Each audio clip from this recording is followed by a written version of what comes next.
नमस्कार दोस्तों, स्वागत है आपका आपके अपने यूट्यूब चैनल में। एंड गाइस, हमारा जो 6th चैप्टर है साइकोलॉजी का वो कंप्लीट हो चुका है। एंड आज हम आपके साथ उसके एमसीक्यूज़ लगाने वाले हैं। तो आइए, ये एमसीक्यू काफ़ी इंपॉर्टेंट होने वाले हैं क्योंकि मैक्सिमम टैट सी टैट में यहीं से आपके पास क्वेश्चंस बन जाते हैं। तो क्वेश्चंस को ठीक ढंग से पढ़िए। एंड अगर आपने थ्योरीज नहीं देखी है तो प्लेलिस्ट में आपको वो पूरी थ्योरीज मिल जाएगी, क्योंकि थ्योरीज के बाद इन एमसीक्यूज़ को करने का फ़ायदा है उसके बाद आप विदाउट एनी कन्फ्यूज़न इन क्वेश्चंस को क्लियर कर पाओगे इजली। तो आइए इस वीडियो को शुरू करते हैं। मैं एक्सप्लेनेशन ज़्यादा नहीं करूँगा क्योंकि मैंने थ्योरी के टाइम पूरी की पूरी एक्सप्लेनेशन आपके साथ डिस्कस की है। तो हमारे पास सबसे पहला क्वेश्चन है, who create the concept of kindergarten. तो ये सभी को पता होगा, काफ़ी इंपॉर्टेंट क्वेश्चन है, काफ़ी टाइम एग्जाम्स में पूछा गया है। तो जो किंडरगार्टन है वो किसने बनाया था, आपके पास दिया था फॉरवेल ने। नेक्स्ट है हमारे पास, more efficient learning opportunity can be provided to student, कि सबसे ज़्यादा इफ़ेक्टिव लर्निंग जो है टीचर्स किस तरह से बच्चों को दे सकता है, स्टूडेंट्स को दे सकता है for a effective learning opportunity. तो वो किस चीज़ के बेसिस के ऊपर हो सकती है, basis the teaching on real life situation.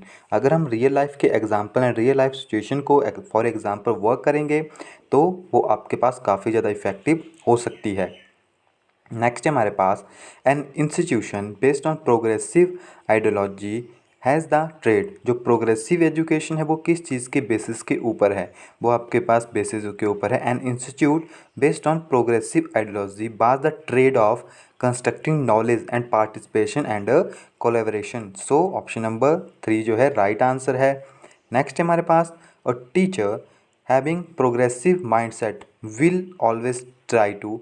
तो अगर टीचर का जो है प्रोग्रेसिव माइंडसेट होगा तो वो ऑलवेज ट्राई करता है will allow student for a interaction actively in the classroom, कि क्लासरूम जो है मैं जो है एक्टिव पार्टिसिपेशन वो कर सके। नेक्स्ट है हमारे पास, consider the statement about basic feature of progressive use education. तो प्रोग्रेसिव एजुकेशन हमने डिटेल में आपके साथ स्टडी की थी, क्या होती है। यूज़ द इंटीग्रेटेड करिकुलम, ये भी स्टेटमेंट आपके पास जो है सही है। And text book are not given much importance, ये भी सही है। प्रोग्रेसिव एजुकेशन में टेक्स्ट बुक को ज़्यादा इंपॉर्टेंस नहीं दी जाती एंड ये चाइल्ड सेंटर्ड करिकुलम आपके पास होता है। तो सारी की सारी स्टेटमेंट जो है आपके पास सही है। So all of these is the right answer. Next है हमारे पास, which of the following pair is not correct. कौन सा जो पेयर है वो एकदम करेक्ट वे में नहीं लगा हुआ है। फर्स्ट है कंसेप्ट ऑफ किंडरगार्टन गार्डन, ये सही है, फॉरबेल ने दिया था। Concept of progressive education John Locke ने, सही है। जॉन डीवे ने कहा था कि learner is an active participation and a problem solver. तो आपने देखा होगा इस बार टैट के एग्ज़ाम में ये क्वेश्चन आया था। ओके, तो ये किसने दिया था आपके पास, जॉन डीवे ने। एंड डेमोक्रेटिक क्लासरूम, तो डेमोक्रेटिक क्लासरूम जीन पियाजे ने नहीं दिया था, तो डी यहाँ पे गलत है। नेक्स्ट है हमारे पास, in which way student can have effective learning opportunity. कौन सा मेथड है जहाँ पे जो स्टूडेंट है उसके पास इफ़ेक्टिव लर्निंग अपॉर्चुनिटी जो है वो अवेलेबल होती है। तो वो है आपके पास, teacher should be based on the real life situations, या जो भी एग्जाम्पल होंगे या स्टडी होगी, टीचिंग होगी, वो on the basis of real life situation के ऊपर होनी चाहिए।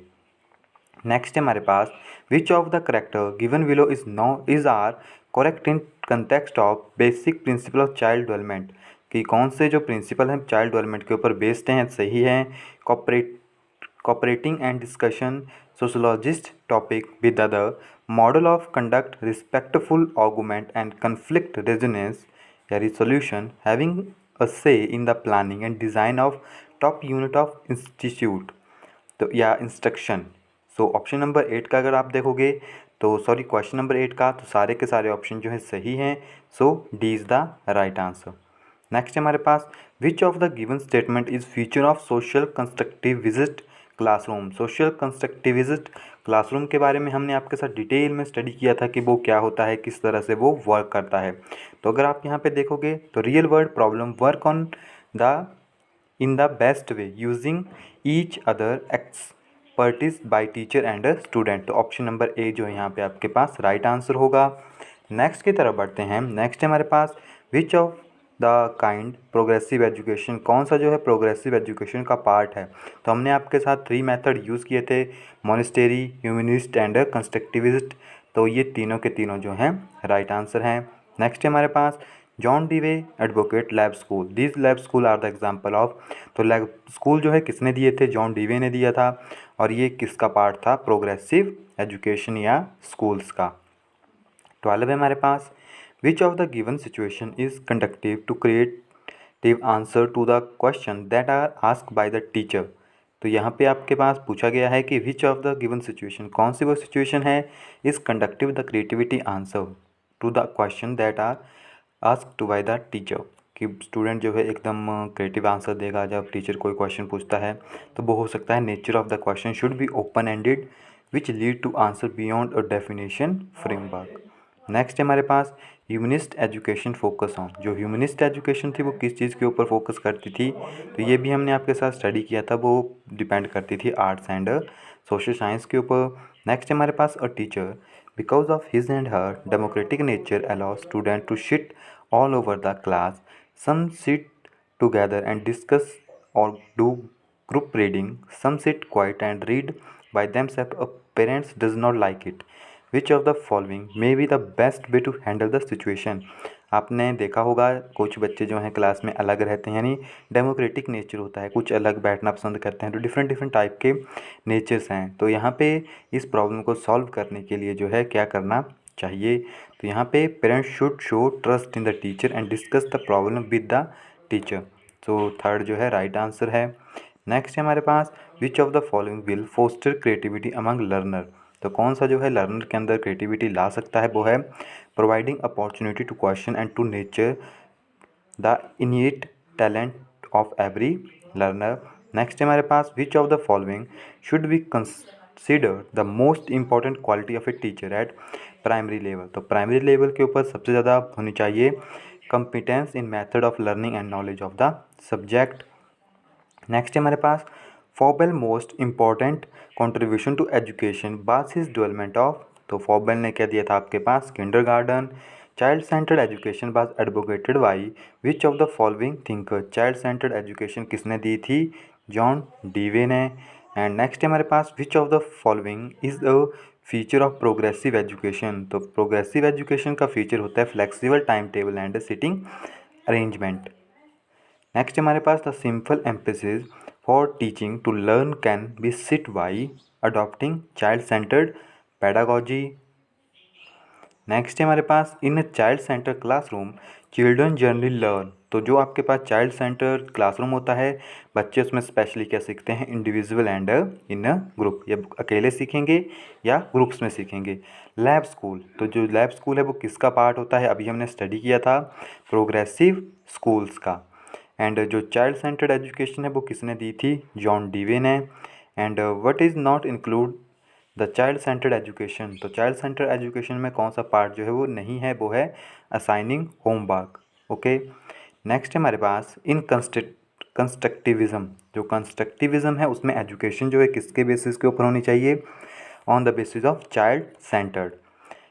अटैचिंग इम्पोर्टेंट या importance to the home sitting of a student for understanding children's behavior and understanding using the information for building effective pedagogy is related to which of the following theory of learner। तो ये theory किस में दी थी कि जो importance है sitting की of student for understanding children behaviour and using information for building effective pedagogy is related to which of the following theory of the learner.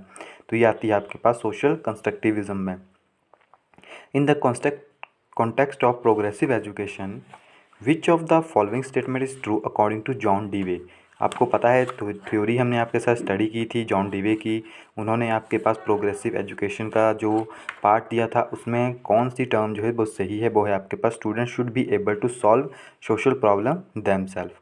Next है हमारे पास, in the progressive model of education as implemented by CBSE, socialization of children is done in such a way so as to expect them to be an active participation in the group work and the learning social skills। तो guys देखिए जो हमने theories पढ़ी थी, जो बातें वहाँ पे डिस्कस की थी वही यहाँ पे है, तो इसीलिए मैं आपका ज़्यादा समय नहीं ले रहा हूँ ताकि आपको थ्योरीज पढ़ने के लिए भी टाइम मिल जाए। नेक्स्ट है हमारे पास, in the context of progressive education the term equal education opportunity implies that all students should be provided an education which is most appropriate to them and then their future life at work. तो यहाँ पे कहा गया है कि जो equal opportunity का meaning है वो क्या है, वो है ताकि सभी को इक्वल अपॉर्चुनिटी मिल सके लाइफ में पढ़ने की एंड अपने काम के ऊपर फोकस करने की। Children is a book which the teacher has to learn from page to page. Who has stated this? ये बात किसने कही थी कि बच्चा जो है एक बुक है, टीचर को वन बाय वन करके उसके पेजेस को पढ़ना पड़ेगा, वो बात कही थी आपके पास रूसेस ने। काफ़ी इंपॉर्टेंट स्टेटमेंट्स हैं। Thinking is a mental ability in its cognitive aspect. तो स्टेटमेंट किसने कही थी? जो थिंकिंग है वो एक कोग्निटिव एस्पेक्ट है, वो कहा था रॉस ने। नेक्स्ट है हमारे पास कंस्ट्रक्टिविज्म एज अ थ्योरी। जो आपके पास कंस्ट्रक्टिविज्म है वो थ्योरी किसके ऊपर बेस्ड है? वो आपके पास बेस्ड है emphasis the role of learner in constructing his own view of the world. यानी बच्चा या लर्नर जो है अपना व्यू खुद बनाता है फॉर सोसाइटी। नेक्स्ट है हमारे पास farewell emphasis which of this game. जो फॉरवेल थे उन्होंने कौन सी गेम के ऊपर एम्फेसिस किया था? तो उन्होंने किया था बॉल गेम के ऊपर। ओके। नेक्स्ट है हमारे पास progressive education is associated with which of the following statement. जो प्रोग्रेसिव एजुकेशन है वो कौन से स्टेटमेंट के ऊपर एसोसिएट करती है या फॉलो करती है? तो वो आपके पास करती है knowledge is generated through direct experience and collaboration. ये सारी की सारी टर्म आपको थ्योरीज में मिल जाएगी। Class 7th student make error in mathematics. एक 7th क्लास का बच्चा मैथमेटिक्स में एरर बता रहा है, एरर कर रहा है, तो टीचर को क्या करना चाहिए उस पोजीशन में? टीचर को ask the student to use alternate method and redo it to find out error and on his and her own. Teacher in order to help learner construct knowledge need to focus on. जो teacher है in order to help learner, वो help करना चाहता है learner की या student की help कर रहा है कंस्ट्रक्ट नॉलेज के लिए। नीड टू फोकस, तो उसे किस चीज़ के ऊपर फोकस करना चाहिए? उसे फोकस करना चाहिए बच्चे की, स्टूडेंट की, लर्नर की एक्टिव पार्टिसिपेशन के ऊपर। Involving the learner for active participation. Which of the following statement best describe why children should be encourage to ask question in the class. कि कौन से स्टेटमेंट जो सही है? Why children should be encourage, कि क्यों बच्चे को क्लास में क्वेश्चन पूछने के लिए प्रोत्साहित करना चाहिए? क्योंकि क्वेश्चन से इंटरेक्शन बढ़ती है and leads to conceptual clarity. Question take learner forward by interaction and leads to conceptual clarity. Next है हमारे पास 38 in a learner centred classroom the teacher would. जो लर्नर क्लासरूम होता है, लर्नर सेंटर क्लासरूम होता है, उसमें टीचर जो है क्या होता है? उसमें आपके पास जो टीचर होगा वो होगा employ such method in which the learner are encourage to take initiative for their own learning. तो 4th is the right answer. Next है हमारे पास a teacher never give answer to question herself, she encourage her student to suggest answer. जो teacher है वो कभी भी बच्चों को आंसर नहीं बताएगा अपने आप, उन्हें एनकरेज करेगा कि सुजेशन देगा कि आप आंसर बताइए। Have give with the help of group discussion adopt collaborate learning this approach. तो ये कौन सी अप्रोच है आपके पास? इसे आप कह सकते हैं active participation. So second is the right answer. The new progressive pedagogy process. तो न्यू पेडागोजी प्रोसेस जो है वो बात करती है असेसमेंट फॉर लर्निंग। यहाँ पे इन ऑफ अलॉन्ग, तो यहाँ पे होगा असेसमेंट फॉर लर्निंग।